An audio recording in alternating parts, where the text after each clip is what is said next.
Rob Lauer with 360daily.net, and we have Megan Barth on today, and she's actually going to be talking about a huge story that the rest of the media seemed to have skipped by.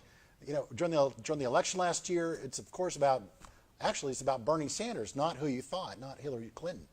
And so why don't you go ahead and tell the audience a little bit about what happened in the background? Okay, so by the way, this is an exclusive that Megan's been working on. Yeah, you may have heard that Bernie Sanders and his wife lawyered up last week in response to an ongoing FBI investigation. We didn't hear it on CNN. We heard it on other conservative news outlets. Yeah, every once in a while, you know, they were talking about this. It got a little play, you know, on Fox, some stories in Politico.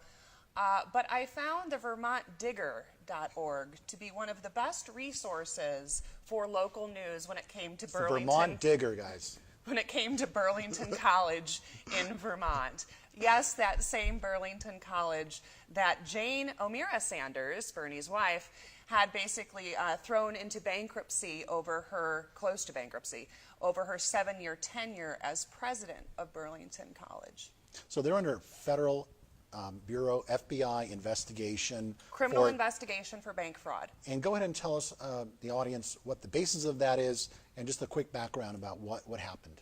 Okay, so when Jane Sanders took over as president for Burlington College, she had got this great idea to expand the college enrollment, to beautify the college, to perhaps add a building, by purchasing land that was adjacent to the college on Lake Champlain in Vermont. And it was a couple acres, or a few extra acres of some sort of parcel of land.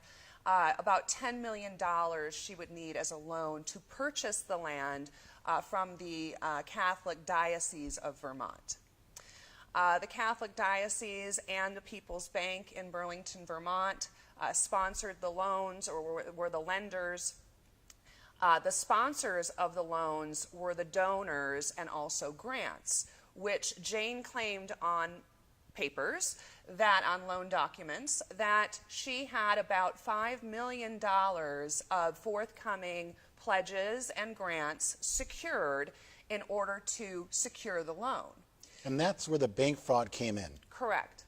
Well, potential, alleged. Alleged bank fraud. Let's be specific. There's no charges yet. This is alleged. Now, this was in 2010. Okay. A year before she was forced to resign. A year before she was forced to resign. She only had, she only had brought in a couple $100,000 in money. Out of the $5 million. Right. And so the banks were saying, where's the money? How are you going to fund this? And then what happened? Correct.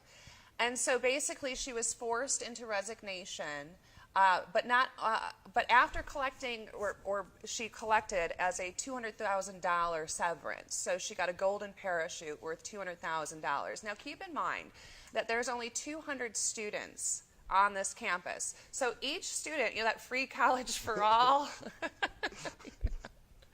that free college for all didn't really work out for the burners at Burlington, because they ended up paying $1,000 out of the tuition, so Jane Sanders could escape the inferno and parachute out of there with a golden parachute.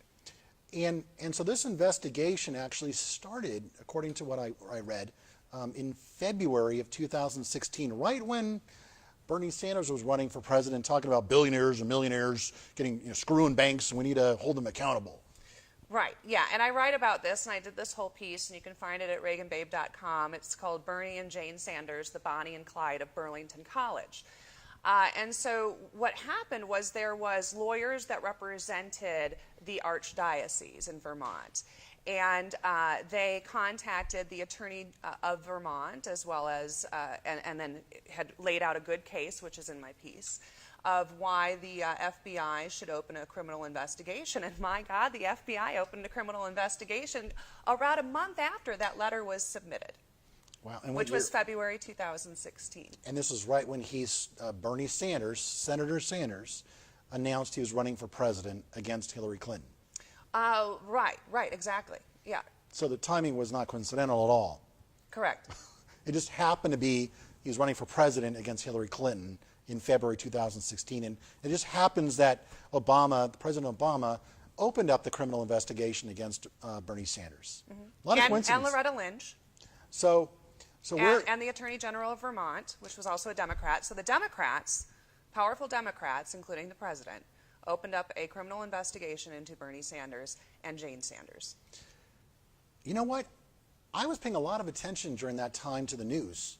And I don't remember any of the news agencies, national, local, maybe the Vermont Digger, but the rest of the news agencies out there weren't reporting anything about Bernie Sanders under investigation. Yeah, the Vermont Digger was all over it. I mean, this was a wealth of information, and I just stumbled across this information. So they did a better job. The Vermont Digger did a better job than CNN. Well, yeah, the CNN and the other mainstream media were feeding us nothing burgers, big fat Russian But during the nothing campaign, burgers. I remember seeing Bernie Sanders on TV all the time on I'm not going to give the other brands recognition here, but all the other brands had them on, constantly had him on, and not one time did they ask him about this alleged scandal. No, not once. And actually, Jane Sanders was on some news program saying that she had hoped the FBI hurried up with the Hillary Clinton email investigation. And then remember, it was Bernie Sanders, I believe at the Vegas debate, that said, everybody's tired of your damn emails.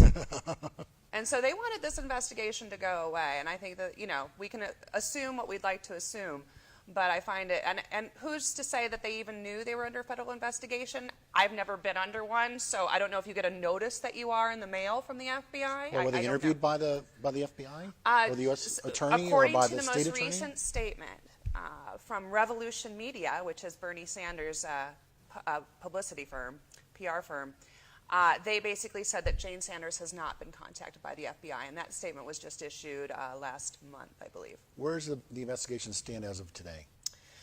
It's an ongoing investigation. That's why they've lawyered up. They've hired two very prominent attorneys, one in the Scooter Libby, Representative Scooter Libby, I believe, which didn't really end up well for Scooter now, did it? So what makes it newsworthy today? What came out recently that you believe merits it being a focus now of the mainstream media and of us? Well, number one, Jeff Zucker told CNN that he was running the Russia thing for ratings. He needed ratings. Now, he's a Hollywood guy, right? This story is not only just about bank fraud, it's about a burglary that just so happened to hit Burlington College just a couple months after it closed, and just within 6 months after an FBI federal investigation being started. Wait, there was a You can't write this stuff. Wait. There was a burglary? What was stolen in the burglary? Who was burglarized?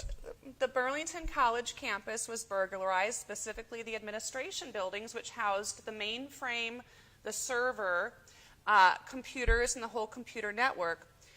The computer network was sabotaged with either water or coffee. Or bleach. Or bleach pit, no. Water or coffee, according to the colonel on the case of the Burlington police.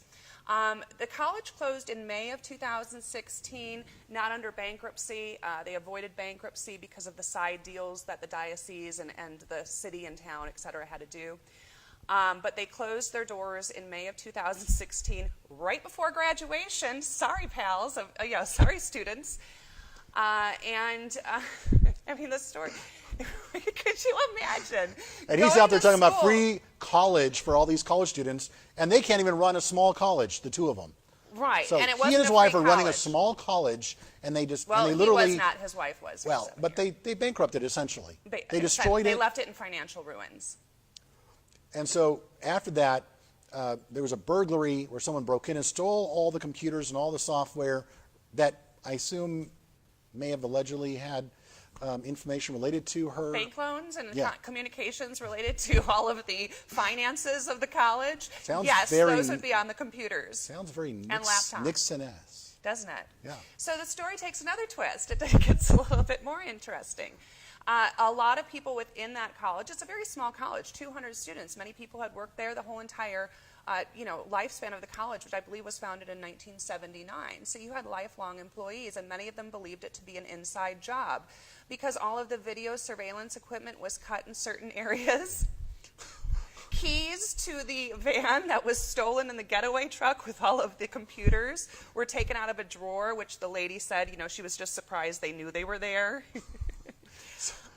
So I also heard the police locally aren't investigating it. Well, what was interesting is that the getaway driver by the name of Siebel, I believe his name is Jeffrey Siebel, 27-year-old homeless kid from Philadelphia. Allegedly. Was he a Bernie Sanders supporter? We don't really know much about Jeff because he was caught with the getaway van, 3 other people, and the equipment in Troy, New York after he accidentally backed into a fence. You can't make this up. So imagine if this happened to, let's say Donald Trump and the Trump University. He wouldn't be this stupid. First of all, the university would still be open. I can guarantee you. And he wouldn't hire a homeless man to do a hit job to destroy evidence. But anyway, so Jeffrey Siebel was processed by the Troy Police Department and was immediately released by the DA based on an outstanding warrant in Philadelphia. So the Burlington Police Department could never interview Jeff Siebel, and no one to this day knows where Jeff Siebel is. Well, he's homeless. That is true. Or perhaps he's 6 feet under. We don't know. But this... Maybe he's in Russia. With this... It's possible. He Maybe he's be one of those- Russian. Maybe he was Russian. You know, I really think we need to do the Ancestry.com Exactly. on his lineage. He has a rap sheet that's quite long, but for more like a petty theft. He had been arrested the day before the... Oh, and by the way... He's a Democrat, obviously. He had been arrested the day before in a park near Burlington, Vermont campus, being publicly intoxicated. But he was arrested with the stolen van and 3 other people in Troy, New York. And he had all of the equipment in the van, most of the equipment, except for the server And the hard drive. and the hard drive. Of course. So Jeff Siebel and the hard drive and the server are all missing in this caper. Great. Well, we're going to have to stop there. That's an amazing story. We're going to come back and follow up with you in the next week or two. And again, you can also follow Megan on the Heat here at 360daily.net. Thanks for coming on. Thanks so much, Appreciate Rob. it. Anytime. This is Rob Lauer for 360daily.net. 1 in 3 pets will need unexpected medical care this year. If your dog ate this, it could cost you $3,674 for a vet to save his life. Could you afford that today? That's why we started Pet Health Co-op. We share each other's costs like farmers and ranchers have done for years. For only $34.99 a month, your pet is covered. You love your pet because they are family, so make sure they are protected by Pet Health Co-op. Call 702-900-2370. That's 702-900-2370.